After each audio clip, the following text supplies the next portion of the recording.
gıyabi cenaze namazına her kişi niyetine Allahu Ekber,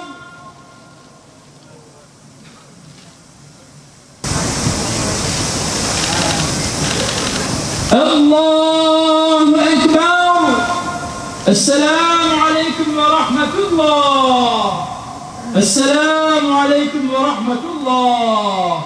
El Fatiha. Biz tamamen dini bir vecibeyi yerine getirmek üzere bunun için toplandık. Ortada cenaze yokken cenaze namazı kılmak pek alışıldık bir şey değil ama bu ayıbı işleyenlerin yüzüne çarpması gereken, yüzüne çarpacak olan bir durumdur. Biz kaybolduğu günden itibaren ve katledildiğinin anlaşıldığı günden itibaren onun için adalet talep ettik. Onun için olayın tamamen aydınlatılmasını talep ettik. Hiç kimseye karşı hiçbir husumetimiz yok.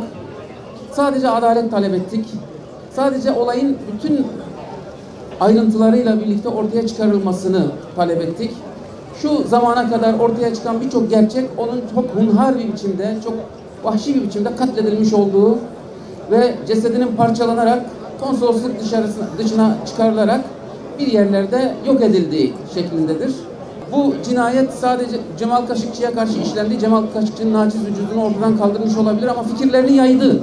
Onun uğruna mücadele vermiş olduğu bütün değerleri, bütün fikirleri, bütün davaları bugün bütün dünyanın konusu haline getirmiş oldu. Bugün herkes bu soruyu artık soruyor. Neden öldürüldü? Ve neden öldürüldüğü sorusuna verilen her cevap onun katillerinin kabusu haline gelmeye başladı ve daha da devam edecek.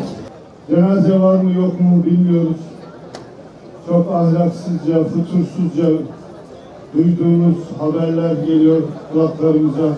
Kabullenişler geliyor. Bilemiyoruz fakat gördüğümüz hiçbir şey İslami değil, ahlaki değil ve insani değil. Tamamen emperyalistçe ve siyonistçe bir fiille karşılaştık ve o fiilin neticelerini şu anda ölçüyoruz.